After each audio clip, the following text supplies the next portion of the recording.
Welcome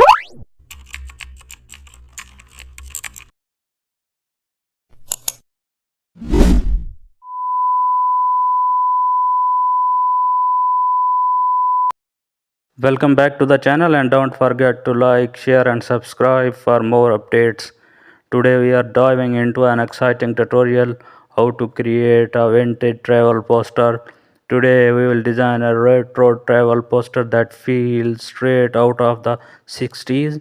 Start with a warm pastel background. Now add a large circle or sun shape behind your main landmark. Use vector illustrations or photos with faded tones, then apply half-tone patterns for that classic print textures. Then add the city name in a bold, condensed font, overlay some green noise for realism. Now adjust saturation slightly downward.